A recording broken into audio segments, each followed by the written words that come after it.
but what I found is that like this time of life just naturally brings us to these thresholds. Some of it's hormonal, but it's also this stage of life where it's like a lot of transitions are happening.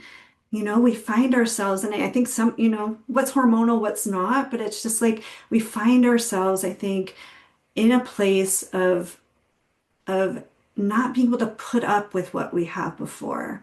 It's just like the feedback gets stronger of like, no, like, and whether it shows up as burnout or exhaustion or illness of various kinds, there's this feedback that we get that's like, no, no more. Something needs to shift and change here.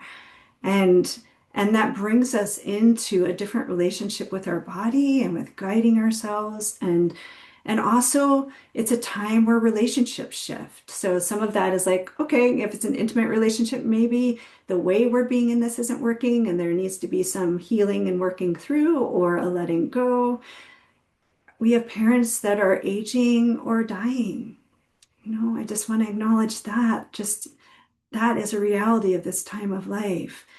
We have, careers that we may have been in for a long time that no longer are satisfying or feeling like a fit, and we're called to a pivot there. All different aspects. I just find all different aspects of our lives in this stage of life, just come into question. And so often we can find ourselves, you know, in a sense of isolation in that. And it's not that we don't have friends or people in our lives, but the deeper process that's going on can actually evoke, a lot of shame or self-judgment because it's like we don't know that it can feel like we're doing something wrong if all of a sudden everything starts sort of spiraling down or we feel like we don't have answers to the life questions that we're in. And I know for myself, and thankfully it feels like it's shifting in the broader culture in terms of just conversations around the realities of perimenopause and menopause and just what's happening to us. But I know for myself, it's like I was having lots of symptoms and things going on, and that, because of the role that I'm in and how I support others, it was hard to actually name some of that out loud. And I was like, oh, there's shame there. There's shame there. And I think just even just acknowledging that can be huge. So I just want to name that here that that can be a very big part of the journey, you know? And this piece, and this is part of my passion of bringing women together because just to have safe spaces where we can say it like it is, own it, work with it, like ask these hard questions, be in it together. I've found just in my work that like nothing seems to catalyze change in the ways that coming together like this does.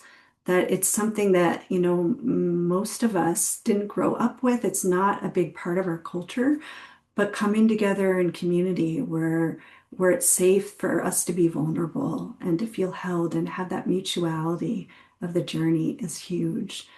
And so yeah, that's just a little taste of sort of where I'm coming from. And I want to acknowledge too, just um, that, and I alluded to this earlier, but just that the way that midlife or perimenopause, menopause is presented to us often feels like something to get through, that it's really hard. And I want to flip that around to actually acknowledge the invitation and the opening that's here in this time.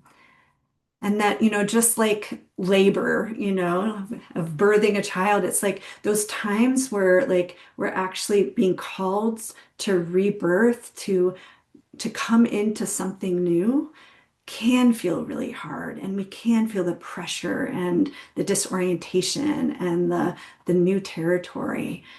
And that's our invitation here. And just hearing you all introduce yourselves and why you're here, it's like there's so much of that I can already feel is in this space. And here's the opportunity. And so the invitation here that we're exploring together is how do we honor our unique lives? How do we face and embrace our shadows? How do we strengthen our self-awareness muscles, cultivate resilience, align with our true yes inside, experiment with playful curiosity? How do we invite more support and connection? How do we discover easeful discipline? And how do we live like we matter? Those are the 9 keys that are in my books that are the foundation of my teachings that I weave into everything, because I find just these are some of the basic life skills and orientations towards ourselves that most of us, or all of us, did not have cultivated inside of ourselves growing up, and that they create these huge openings and opportunities to come home to ourselves, to really find how it is we steward these lives with love and care, to really arrive home in those ways.